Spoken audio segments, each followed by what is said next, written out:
weird. It's very cool, though. I'm enjoying this, dude. I love doing this so much. So we're already started. So welcome back to Man to Mike. Just a brand new episode sitting here with Mr. Tyler Berry, the Drift King. And so we're going to get into some things today, but I just want you to tell a little bit about yourself.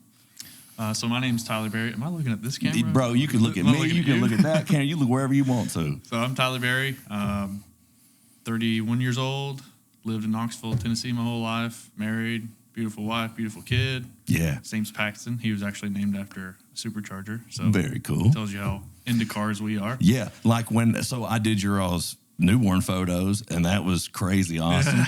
Wasn't like Harbor Freight you got in trouble with or something a little bit there? Yeah. So we, instead of like a changing table you buy from Bye Bye Baby or whatever, we got a toolbox, a roll cart toolbox from Harbor Freight, and put the baby mat on top and put all this stuff in there. And I took pictures of it in his new room and tagged Harbor Freight in hopes that, hey, maybe this could be like a potential partnership deal. Because it's super cool. Yeah. And they were like, we don't condone this at all. Please don't advertise this. Yeah. It's not safe. Yeah. If you're cool with it, I'd like to post one of the photos. Yeah, I'm going to post a photo. and I'll post some of your cars and like your photos of your car and stuff too. Because that thing's pretty, you've been doing a lot of stuff to that here lately, right? Yeah, it's always evolving. So tell me about drifting, dude. Like, obviously it's super cool, but the only thing I really know is Fast and Furious Tokyo Drift. So, like, I mean, that's how everybody relates to it. I mean, seriously. I mean, it's a lot of money to do. It's fun, but it can be costly at times. But it's something that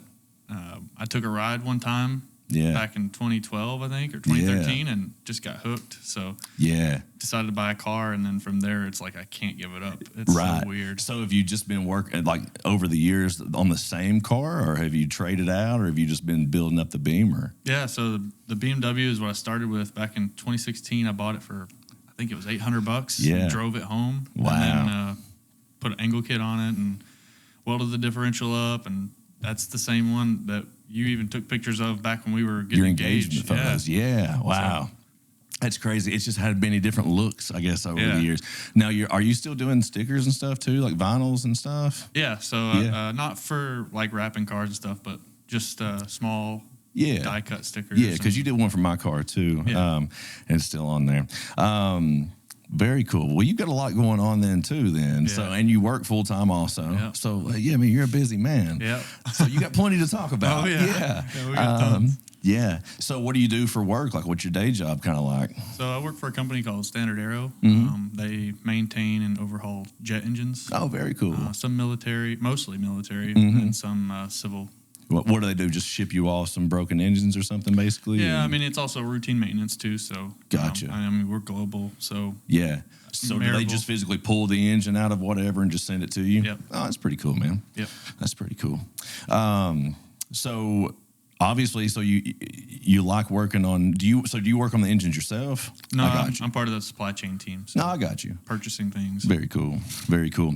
Do you see yourself at some point stepping away from that potentially and like pursuing some other things, like as far as like the drifting or the whatever, man? Potential's crazy. Like the sky's the limit, really. Right. Yeah. Like stickers could even take off. That's like honestly the plan. I never thought I'd be in the aviation or aerospace industry. I was in the car industry for a while, and then I was in the construction industry, which I didn't see myself there. And then some connections happened, and then I ended up in the aerospace industry. I love doing what I do. It's fun. I love the people. I love the you good? Yeah, you're keep going.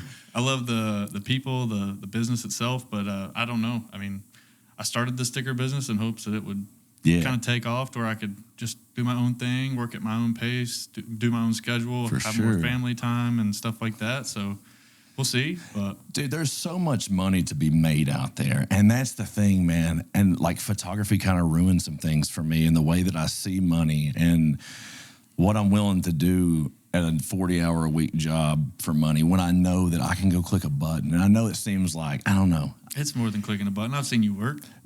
But is what's crazy in my mind, that's all that it still is. And that's one reason why, like, I haven't really raised my prices very much in several weeks. And there's people that's out there that came up with me or were there before me, and their prices are like double mine. And people are like, well, won't you just raise your price? And I'm like, I almost feel like I'm robbing people to a degree, because in my mind, I'm just clicking a button. Yeah.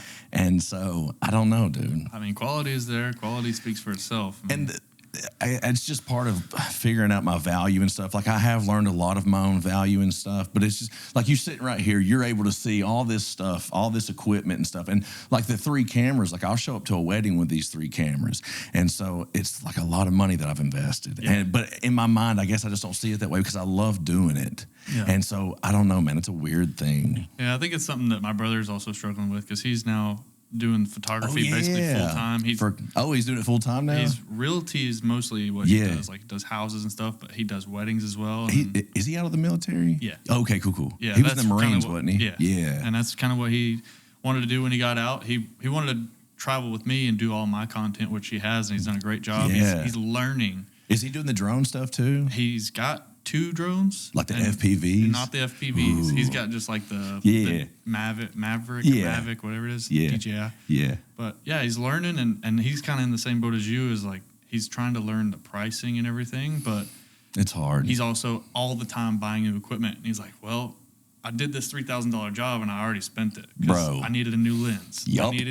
I needed new lights. I needed new microphones. My drone, it's broken. Here's the thing, though. Like, over the years, I've just realized that, like, it takes money to make money, but I've done that obviously myself, and I've reinvested a ton of money back into the business. And at some point it'll pay off, but I just keep flipping money back into the business because I want to get to a spot where if somebody calls me and says they want anything done, cool, I've got it. I can just come right over and do it. No worries, And like with this setup now, I can do interview setups. I'm totally mobile with all this, dude. I've got a bag over there. I can break all of my podcast stuff down into a little duffel bag, take these lights with me and everything, and be set up ready to go anywhere. Yeah. Because I don't know. The World War II vet, man. Do you know any World War II vets by chance? No. I've got to find one. No, I want to sit with one so bad. That was why I bought a mobile setup. Is if I find one, I want to sit and talk and just, I don't know. And I'm not having any luck. And I'd say Facebook is probably not where you're going to find those people. Yeah, well, but you hope that somebody knows somebody, you know, and like, I could go up to I don't know, I can't even think right now. The VA up in Morristown or whatever, Johnson City, but it's just kind of weird. I don't know, just be roaming around there, just like, hey, man, let me sit and talk with you on camera for a minute, Yeah. I don't know. But I guess desperate times, if I want it bad enough, I guess I'll figure something out. I guess a VFW would be a good option also. I guess I could call it VFW, surely. If there's anybody out there that knows of a World War II vet, though, put me in touch, please. Like, I would absolutely love to sit and talk with them. Because it was like my papaw. I didn't sit. There's one thing I wish I would have done, and I didn't. And then it was too late. And everybody told me I should have. And so now I'm just like, you're just interested in the stories, or like what it's like? Or? I'm interested in what it was like for some hard men going through some hard times that made some harder men, compared to where we're at today. Oh, yeah. And I think that there's some stark comparisons. And I think it would be good from some younger people, and even some people my age. Like, we really need to hear kind of what that was like, man. Because I know, like, some of the stories that Papa and stuff told me, and the age that he was whenever he'd done some of these things. And I'm like, I can't comprehend. I can't. Yeah. And, yeah, man, there was a different time. Hard men. Yeah. And we're so soft. We are. And it's getting worse. Yeah. So, and I guess Paxton, he'll be 3. Yeah, that's right. In December. And so, yeah, you haven't really got there yet, but it's coming. I'm hoping that I can raise him to where he's not a softie. I'm a softie, but I also have I know the work ethic. Yeah, for sure. I was raised to work for your money and stuff like that, and I don't take stuff from anybody per se, but I would like for him to know his limit. Yeah, for sure. Be caregiving. Yeah. But just Absolutely. Don't cry about everything. Absolutely. And that is definitely something I guess I haven't really talked about as much or thought about as much, but like gentlemen, it is okay to teach your boys to be a little bit gentle. That is okay, and that is strongly encouraged, I feel like. Just because you teach them to handle some situations and talk to people and deal with people a little more gently doesn't mean you're making them softer. I feel like as fathers, sometimes we don't know how to get there. Like, we don't know finding that balance, man. I talk about balance a lot because I struggle with balance so much. Like, clearly in my life, I struggle with balance, and somehow it all kind of hangs there. You know, it's all good. But with the kids and stuff, it's like that balance of just making them tough, not breaking them, and not making them so soft that they'll just crumble, you know, because sometimes, man, I see some of the stuff that, like, is just complained about. I was talking about this with the guy I was interviewing yesterday, and it's just like, it's just so soft. I don't know what else to say. It's just soft. Yeah, I think where I got my softness is respect, maybe. That's yours. I wouldn't call you soft, though. You're very humble. Yeah, I think that's a much better way to put it. Like, you carry yourself in a way, like, you don't really have much of an ego that's just outwardly expressed. Like, I'm sure you do to a degree because we're men and we all have one, but like, you do very, very well at maintaining a lot of humility in that, and you carry yourself in a confident kind of way as well. And so it's a respectful way, and I admire you, dude. I think it's great. Thank you. So sometimes I wish I had a little bit more of an outgoing appearance of confidence and stuff, but I don't know if it was the way I was raised or if it's just I don't know. But yeah, I mean, believe it or not, and I think some people would think that this is crazy, but I struggle with confidence a lot, dude. And that's why I'm covered in tattoos. That's why I bodybuild. It's because I didn't like so many things about myself, and it was the only way to fix it. And I still don't like things about myself, and I don't know that that'll ever change. It's just learning to love yourself where you're at, I suppose. Yeah. But anyway, so with the sticker situation, let's kind of go back and revisit that, because I know it's something that you that's pretty heavy going on right now. So are you getting into doing a lot more shipping with that? Like, is you getting a lot of people from like outside of Knoxville and stuff starting to reach you? Yeah. So the initial thought behind it was get in touch with the motorsports community, because I know as a drifter myself. Oh yeah, you do have a lot of awesome opportunity with that. I know how valuable it is to have something at the track that you can hand out to people that's very cheap. So that was kind of what I was going for in the market, but it's kind of hard to capture all. How hard would it be to have a mobile setup? The problem is having someone there to sell it. Like, because obviously you're drifting. My machine is not mobile, but I'm sure there are ways to do it. It would just, I'd have to have another trailer to be there. I have to have another body there making it and selling it. You got this. I've thought about it. But it's if you can go mobile, you got to have a 220 outlet, which I'm sure a generator can do easy. That's easy. But yeah, I mean, the setup I have now would not work, but I'm sure they make a smaller mobile setup that would work. But. Yeah. It was like the perfume stuff for me. Like, I had to be able to take that mobile. And like, and it's just crazy, man, because in some of the groups and stuff I'm in, and people were like trying to figure all this stuff. I'm like, it's really simple, guys. Really simple. And it's funny. But I like to make the process as simple as possible. Like, because sometimes I overcomplicate the crap out of some things, man. I overthink it to death. And then, like these walls, for instance, when I was building these walls, bro, I overthought these walls to death because I was trying to make them in a way that they were light enough to where, like, literally one of those panels weighs probably 3 pounds maybe. And so, I mean, they're so easy to move. Yeah. And I can flip them around to the backside, and I can do a totally different setup on the backside of that. So, but I use all little metal brackets, and there's a ton of them you can't see behind that. But like, once I got done, I was like, why did you use metal brackets, bro? Like, you should have just used wood. Like, it would have been so much cheaper. Like, I spent so much money on those stupid little metal brackets, dude. Yeah. And it was just overthought to death. Yeah. You know, I'm terrible with that. I overthink things, I guess, similar way, but it's more of like a research perspective. Like, if I'm going to go buy a truck, you can ask Terry. I spend hours on YouTube or researching what's the best truck for what I'm doing, what gets the best gas mileage, what's got the best tow rating, what has all the tech features. Like, I had it in my mind, I think this was 4 years ago now. I was going to buy a 2019 Dodge Ram because those were the coolest trucks out on the market. I research them over and over, probably to the point where Terry is ready to kick me out. You can go live in your truck if you want. Right. But I'm the same way, and I overthink things sometimes to where it's like, just go buy a truck. Yeah. Just go find one.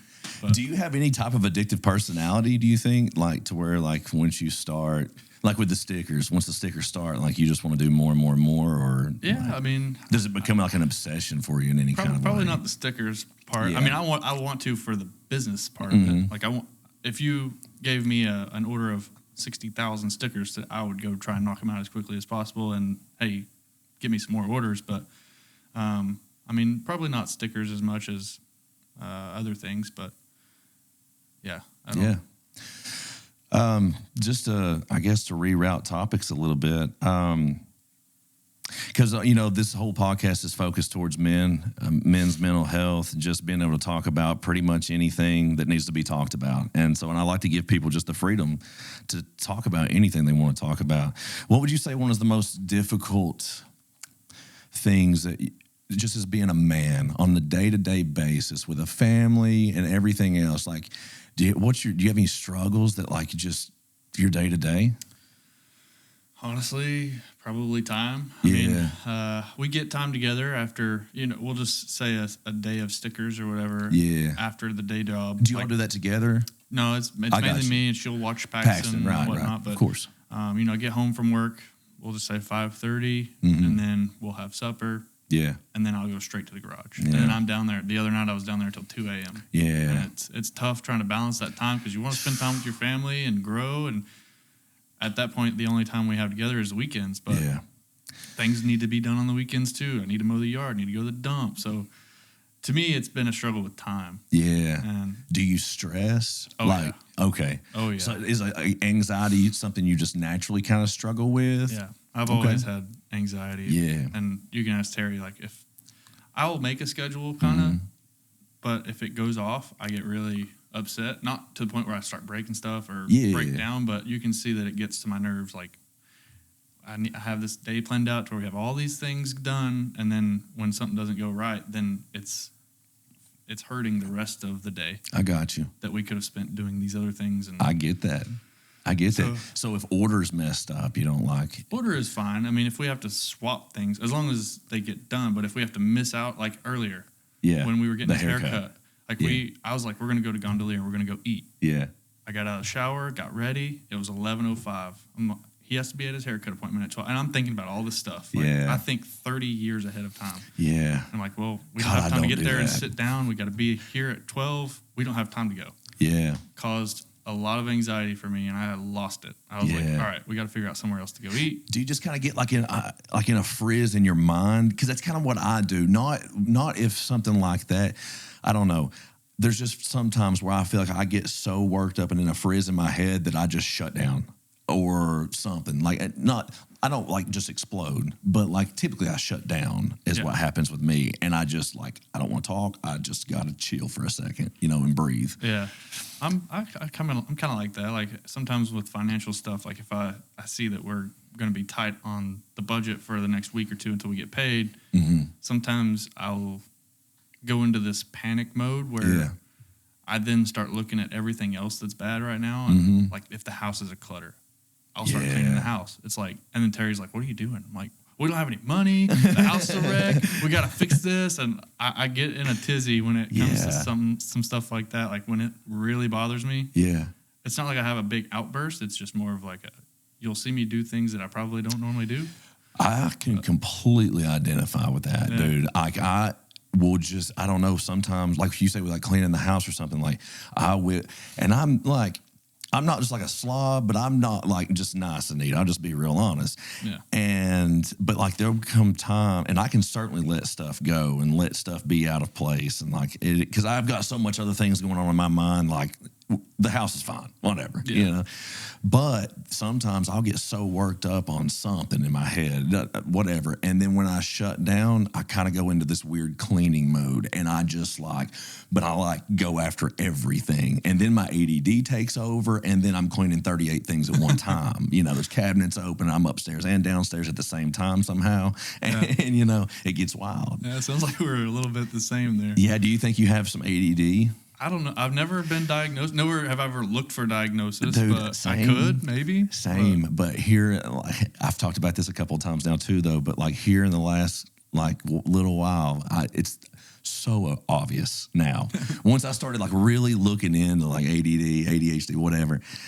Yeah, bro. And then when I sit here and watch myself, like when I watch these videos, I'm like, yeah, like you cannot stop fidgeting. My wife was like, that knee don't stop shaking, does it? And I'm like, but yeah, so I don't know. Like I don't want any meds though. Like at this point, I've just learned to dance with it and cope with it. And it has benefits. Yeah. It really does.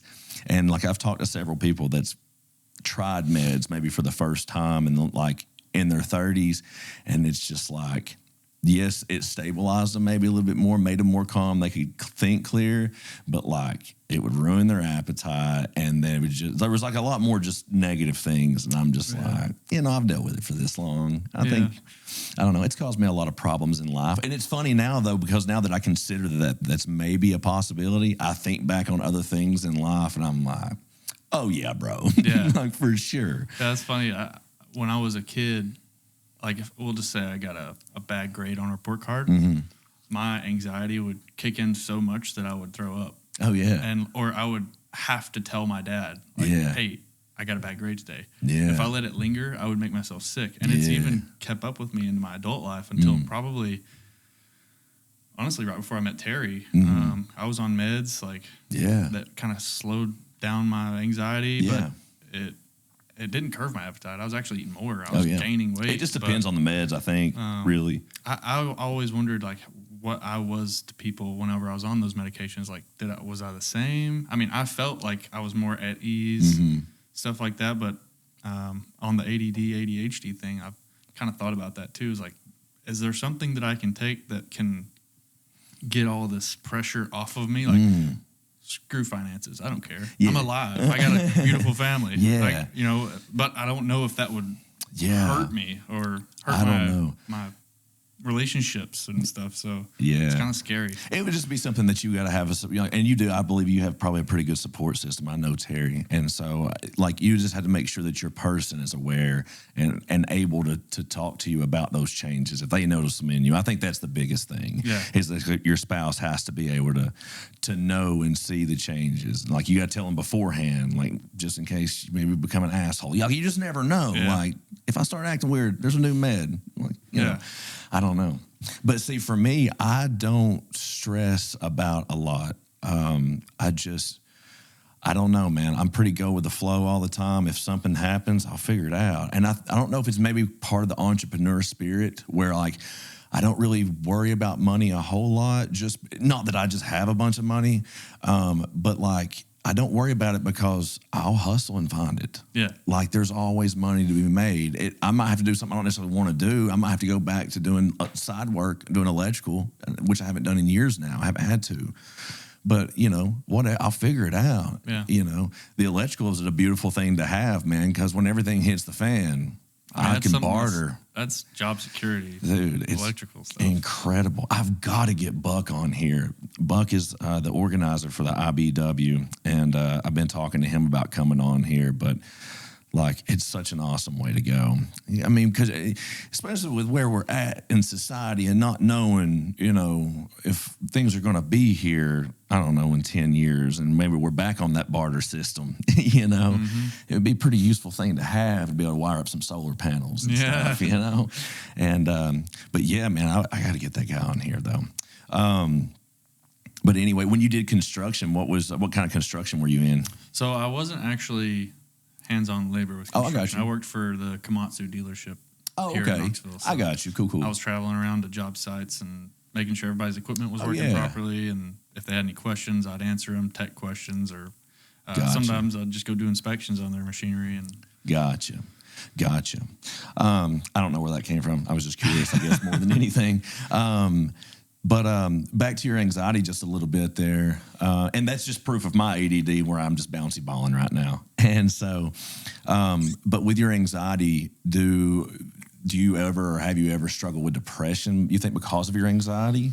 I don't know if, I don't really know what depression would feel like if maybe. Yeah. I mean, there's been times where because of what's happened, I've wanted to just break down and just be like, I'm done with all, like, I wanted to sell the house. I was like, I'm miserable, but I don't know if I could call it depression. I don't really know. Yeah. But yeah.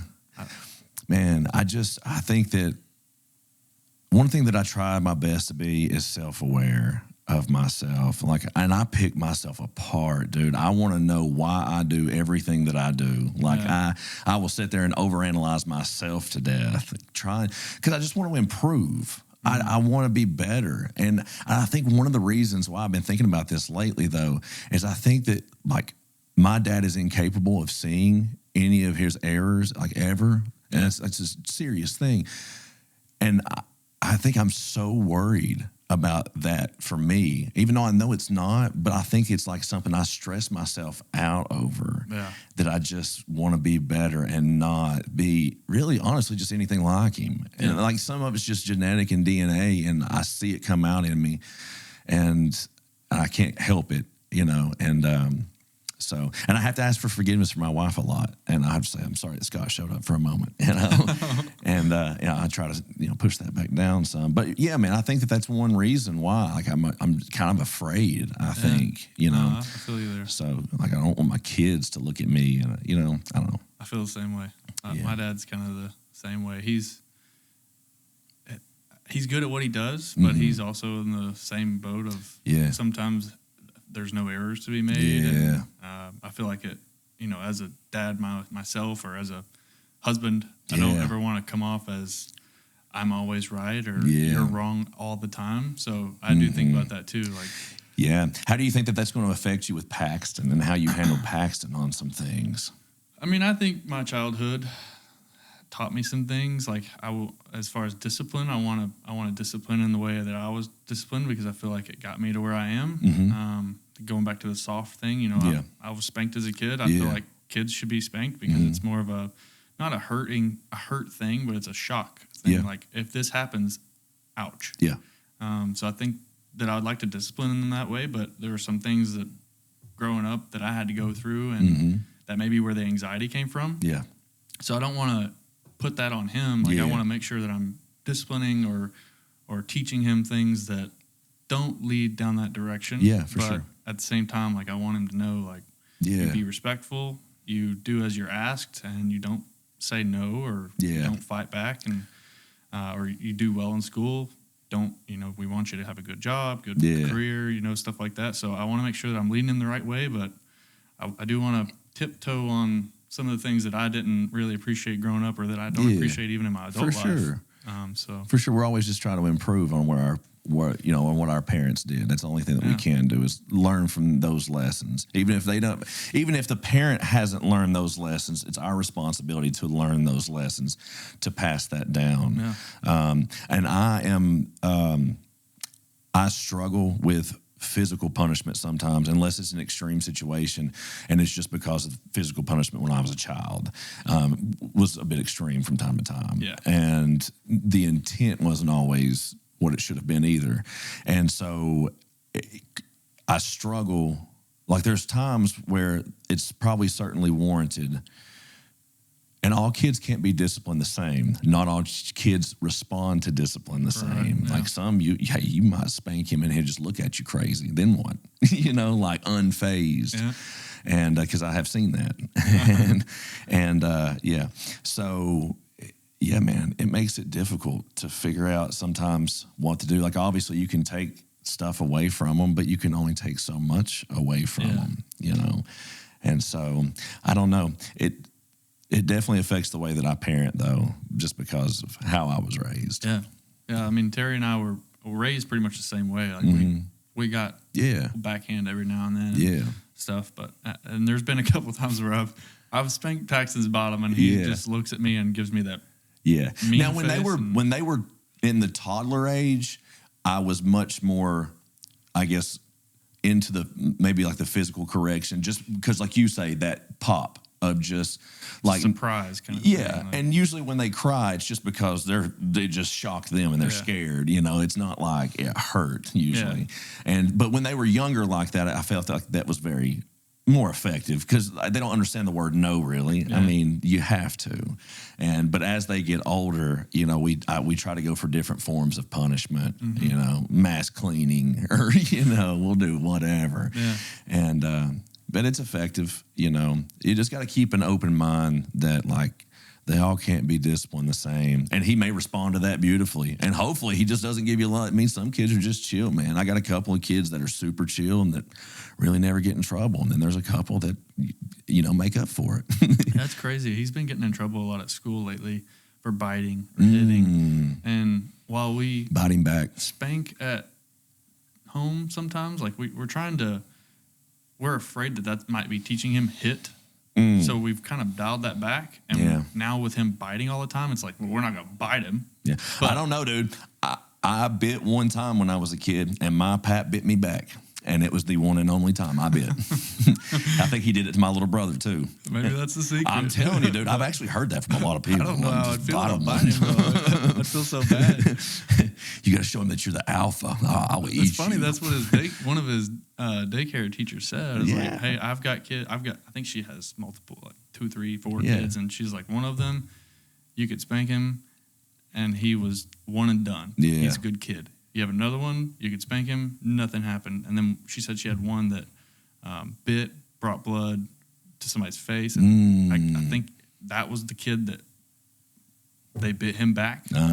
Never again. And I was like, okay, but it's like the Snow Dogs thing. Have you ever saw that movie where the Huskies and they say bite them, like bite them on the ear? And, okay. Yeah, I don't know, man, but like, I guess if nothing else is working, maybe try it. I don't think you got to bite them real hard. You know, I think it's just maybe them seeing that, like, that I'm in trouble, and it's just like, I don't know. Yeah. And kids respond different. Oh, have you noticed this yet? Does Paxton respond to you different than Terry? Like, if Terry calls him down, does he respond like if you call him down? I've not really noticed, honestly. Start paying attention. I feel like I'm more of the discipline one. I don't know if it's I just take that role. No, absolutely. But it's just like, if I'm not here and my wife is here with the kids, she can tell them to stop doing stuff. But if I come home and I'm like, you're done. Yeah. Cool, we're done. Maybe. I need to talk to her about that. I don't. Yeah.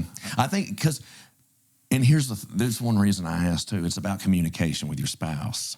Like, because I think it's really important that, like, to know, because the kids will treat the mother differently when the father's not home. Like, they will run over them a little bit more. Yeah. And sometimes moms get a little overwhelmed, and I feel like they don't feel like they can talk about that. They don't want to say that they're struggling and having a hard time raising their own child. Like, as a mother, I guess to them that just feels like they're failing or something, you know? So just communicating with your spouse and just kind of figuring out, making sure that they're able to. If I've learned anything in life, it is that communication with your spouse will make or break the marriage. 100%. And if you're already communicating pretty well, do it more. Seriously, dude. And it's life-changing. Yeah. There's a lot of freedom in just being able to communicate with your partner and not worry about being judged. You can just pretty much say whatever, and resentments don't build. You know, because that's where marriages are ruined, is because, you know, over the course of 5 or 10 years, these little tiny resentments, man, start growing and growing, and then by the time it all comes to a head, nobody really cares to fix it anymore. You know, and so. But yeah, man, gentlemen, make sure that if you're married or if you're engaged or whatever, and you're in a long-term relationship and you want this to last, I cannot stress communication enough. And I'm only speaking from life experience. So it is one of the most important lessons I've learned in life. Yeah, definitely something that's in the back of my mind all the time is I'm kind of the person, and Terry probably attests to this, but I'm kind of the person that if there's something bothering me, I get it out right now. Like, if you did something that bothered me, I'm going to talk to you about it. I think that's awesome. I'm not going to let it build. I'm not like that. I feel like she's kind of a person that, whether it bothers her to the point where she's upset about it or not, she doesn't say much about it. And I pry at it. I'm like, okay, you got to tell me what's going on. That's part of your anxiety, though. Maybe. Yeah. I mean, I just don't want it to build, and then one day she blows up on me 5 years down the road, and then we're now we're going to court. It's like, For sure. You should have told me about this 5 years ago and I'd change or we'd figure out a way to fix it. Yeah. And I don't ever want to get put in that situation where it shocks me or. Yeah, for sure. Yeah, I've gotten a lot better with talking and communicating, but I never understood the importance of needing to do that, man, to just be able to say, and I'm very much a people pleaser in a lot of ways, and I feel like I'm an inconvenience to people, and I don't like being an inconvenience. I don't like to share my problems because I don't want to. People have enough going on in their life. I don't need to give you my problem. These are my problems. They're not yours. I can deal. This is the cross. Bear it, you know? And so that's just kind of where I'm at. So I struggle. I've gotten a lot better. My wife has helped me tremendously with that. She's like my therapist, honestly. Oh, yeah, they fly around everywhere, dude. And, but yeah, so she's helped me a lot with that. And it's just gotten better, man. I feel so much more freedom in my marriage. That's just a cool thing. Yeah. So definitely do more of that. Yeah, I think that's definitely a strong suit for Terry and I. We talk about a lot. That's Whether it's awesome. like even just something that we don't agree on. Somebody said something at the supermarket. Yeah. She's telling me. Or I'm telling her. Like, listen to this. Yeah. And then, like I said, we were raised kind of the same way. And I think that's why we clicked so quick whenever we were dating. And, like, we have all the same viewpoints on things. And it's easy for us to talk because we 9 times out of 10 agree on everything that we talk about. So just make sure that's actually the case, because as men, sometimes we feel like we're communicating the right things, and maybe we are communicating, but maybe we're talking about the wrong topics. And I'm not saying you are, bro. I'm just trying to help. I don't know. I'm just sharing some experience right now. I don't know, because I love you all to death, man. I've worked with you all so much over the years and everything, and I've known Terry most of my life. Yeah, I forgot about that. Yeah, and so Was it like a church thing? Yeah, we grew up in church together. Yeah. And I think she was more of my Josh's age. I think. How old are you all? 31. Yeah, so my little brother's age, because I'll be 36 next month. Gotcha. And so, yeah, man, I want to see you all make it. I want to see you all last, dude. And because so is there? Do you think Paxton may have any siblings in the future, or is people try and pry on this all the time, and it's like I had I had a real brother and then a half brother. Barely saw the half brother. Yeah, it was like every other weekend kind of thing, but. My real brother, we grew up, we're still pretty close. At one time, we kind of drifted apart whenever I left and went out and did my own thing. I mean, we still kept in contact, but we hardly saw each other. But even when we came back together, it was like nothing ever happened. We're still close to this day. And I'd like to have, Paxton to see that. But at the same time, it was like we're having trouble trying to figure out, like, this kid is perfect to us. What's the next going to be like? Is it going to be better, worse? Then we got to feed 2 kids, and the worst part for me is like the problems that Terry had when she was pregnant. Oh, dude, like, to the point where we had to go to the ER. She had heart issues, and it's like, I don't want to lose my partner over trying to bring up another kid. It's scary. It was scary, and it was like I don't want to go through that again. So let me share some experience I have on this topic as well. So, my middle son and my youngest daughter. Their mom, when she was pregnant with ZJ, we found out that she was pregnant because she had kidney stones. And so we go to the ER, and they're like, you got kidney stones, but we can't really do anything about it because you're pregnant. And the stones were too big to pass. And so they went in and they put this kidney stent in. So the whole pregnancy, she was dealing with kidney stones. Miserable. And then she started kind of developing toxemia there at the end of it. And started having more complications with the kidneys. So finally, she's like 36 weeks. We're at the hospital because the ureter's blocked, and they're going to have to go in and change, like, I think put in another stent or something. And I had told that doctor over and over that we were recovering addicts and that we couldn't, like, have pain meds from the first appointment we ever went to. And so we're 36 weeks, we're in there, and he's talking about doing these other procedures, and he brings in a Dilaudid pump. I don't know if you know what Dilaudid is, but it's like hydrocodone and morphine mixed together. It's pretty powerful. And it's a pump, and so she can hit it every 10 minutes. and it just releases. And well, an addict, bro, I'm hitting it every 9 minutes and 59 seconds. I hope I'm getting it a second early. You know what I'm saying? I'm beating that thing to death. And, but anyway, I looked at him and dude, because I was so angry in that moment. As soon as I saw that pump roll in, I looked at him and I said, she's 36 weeks. You're going to induce right now. The baby's 7 pounds already. You're going to take the baby today or I'm going to beat you ruthlessly in the parking lot when you get off tonight. I promise. I said, because we're addicts. You can't start pumping us full of dope and then give us a baby and say, have a good life. Yeah. Yeah, it doesn't work like that, man. And I know that some people that maybe aren't addicts think that that's a crazy concept, but that's just because you don't understand the nature of addiction. And so sure enough, he induced. And this is where it really got me. So we had ZJ. Actually, it all went pretty smooth. He was healthy. Everything was fine. And then we come home, and 3 days later, she goes back to the doctor for a follow-up, and she's having a little bit of trouble breathing. Well, by the time she gets to his office, she's in congestive heart failure. And so now we're right back. I'm sitting here with a newborn freaking out, right? Mm-hmm. So I'm in the hospital. She's got all these things attached to her, and they're giving her this Lasix to get all the fluid and stuff off of her. And, like, she's taking quarter breaths. Like, I'm freaking out, dude. And so, yeah, it was nerve-wracking. And then that doctor had the audacity to come in there and say, well, it's a good thing I induced when I did because we probably would have lost them both. And I said, if you walk back in this room, I'm still hitting you. I don't want to see you again. Yeah. And we didn't. And I mean, it's a good thing I told you that I'd beat you senseless if you didn't do it. There was nothing else to say at that point. Like you do.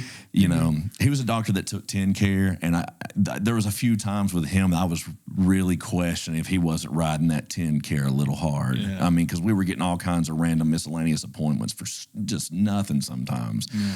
And I don't know. He was weird. And but yeah, so when we were trying to think about having Ellie, I was like, no, absolutely not. Like, not doing this again. Because they'd already told her it was a high likelihood. And so we still went for it. We had Ellie. She had Ellie. It went really smooth. And once again, kind of started developing a little bit of toxemia right there at the end. They started retaining a bunch of fluid and stuff. Yeah. Well, 3 days later, we're at Children's Hospital with Ellie because she's got to be in one of those bilirubin things, like the little tanning beds the whole weekend. So we go in Friday, and then at about 6 o'clock Saturday morning, Jess wakes me up, and she's like, I can't breathe. I was like, are you kidding me right now? I call my mom, and I'm like, I need you to go over to the hospital now and sit with Ellie so I can take her over here to the ER. Sure enough, we get over to the ER, and she's in congestive heart failure again. And I'm like, not doing this again, dude. So I understand that aspect. It is so nerve-wracking, dude. That's crazy. The story that you told is just identical to Terry's. Oh, really? She was retaining fluid. What do they call it? She kept calling it something else. Preeclampsia? Preeclampsia. Yeah. So preeclampsia turns into toxemia. So she was developing preeclampsia. She hit the toxemia stage 3 days afterward. That's why she went into congestive heart failure. Yeah, they probably thought she was crying wolf because weeks before he was due, or before we actually had him, she went to the ER and was like, "Hey, I can't move my legs; they're so swollen, and I'm miserable. Let's just do it." And they're like, "Well, we can't. He's not 37 weeks." Yeah. Well, then the day of 37 weeks, she started having issues again where she couldn't breathe and she was so swollen, like you couldn't see her knees. It was just straight leg. Yep. And she was like, I'm not doing this. Let's go. So we went to the ER and they said, well, you're 37 weeks. We can do it. And they put us in there. They admitted her. We had him. And then we brought him home a couple days after he was born. And that night she woke me up and she was like, listen to my heart. Yeah. And it was like not in the right rhythm. And I was like, what do we do? And she was, let's go to the ER. So I pack up this brand new baby and I'm holding him. And we get to the ER and they take her back in a wheelchair. And I'm just sitting here holding him like, dude, I can't do this. Freaking out. I can't do this. My nerves are wrecked. I don't know how to take care of a child, first of all. And now I'm out having to do it on my own. Like, it's scary. Oh, dude. But she's fine. But it's because of that, like the trauma of that. Dude, I totally get it. You can't walk in that fear, though. I mean, I don't know, because kids are so rewarding, man. It's such an amazing thing. I would be really curious about something, though. The next time Do you talk to your mom and stuff still? So my mom passed away. When I was that's 7. right, dude. I'm so sorry about that. I forgot. Well, one thing, the reason I was getting at that, I was a curious question about preeclampsia, though, is they've never figured out how it happens. But the only thing that they've kind of tracked it to is the husband's mother having it and somehow passing this gene to your wife, because my mom had it. Okay. And then Jess had it. And like Jess had no history. Like the family didn't really have any history of it and stuff. But I'd just seen that a bunch. So I was just, I don't know, I was kind of curious. Maybe it's a question I can ask her family members. Yeah. Like, hey, do you remember if this happened when she was pregnant with me or my brother? Yeah, that would be just a curious question for myself, because I always wondered, because I actually like try to research it a little bit because she was dealing with it, you know? And so, yeah, just be curious on that. So, because that would be wild, would it not? Like for it just to transfer that way. And it's not even blood related. Like, I know, it's crazy. But somehow, I don't know.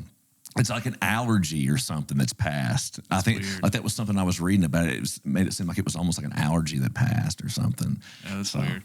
It's crazy, man. So what else is kind of going on with you right now? Is there any other struggles that you got going on that you want to talk about, or is that just kind of your main struggle? It's just like the anxiety.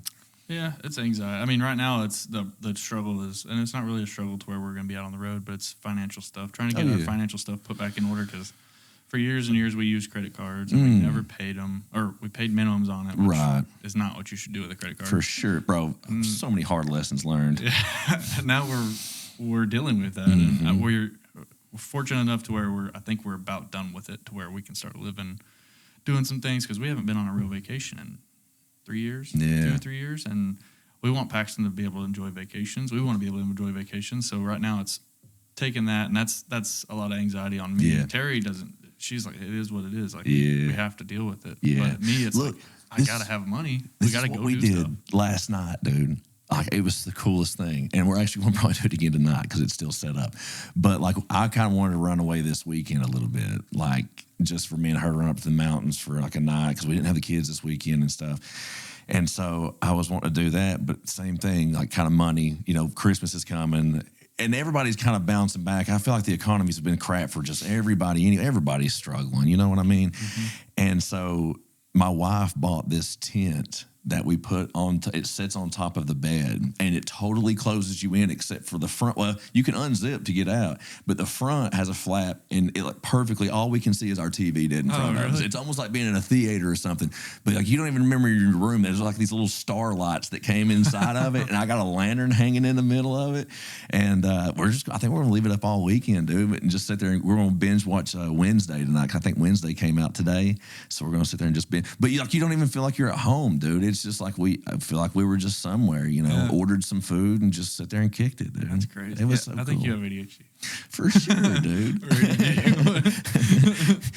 We're so excited about that, though. It's really cool. It is so cool, man, because she shows me so many things that I've just never thought of. It was her idea? Oh, yeah, dude. It was her idea totally, man. She's always trying to do, I don't know, man. She's so good for me. I've never been big into camping. So, while you're not camping, either. But it's like I never even think to do something like a tent. I don't want to set it up. I don't want to break it down. I don't like sleeping in the woods. So to me, that would never cross my mind. But it sounds pretty cool, dude. It's super cool. I'll show it to you before you leave, because you'll be like, "Hey Terry, we're going to do this." And a tent for our bed. I'm telling you, dude. I mean, it's just, I don't know, man. I guess a few years ago, I was in this materialistic trap. And like Miami got me in this Miami. I'm sure you probably remember this phase for me. Like maybe I was in all the Gucci and Louis, and I was driving my Mercedes then because I traded the Type R for it. And I was just chasing like all this crap, man. And where was I going with that? I don't even remember where I was going with that. I was going somewhere. Materialistic. Yeah. You wanted the materials. Yeah, I did. I wanted all of them. You wanted to go on high, fancy vacations, and instead you're sleeping in a tent. Oh, yeah. So that's where I was going. I'm sorry. So, but anyway, we would always go on these Miami trips and stuff like that. And so in my mind, like that's what you do to escape, to get away and stuff like that.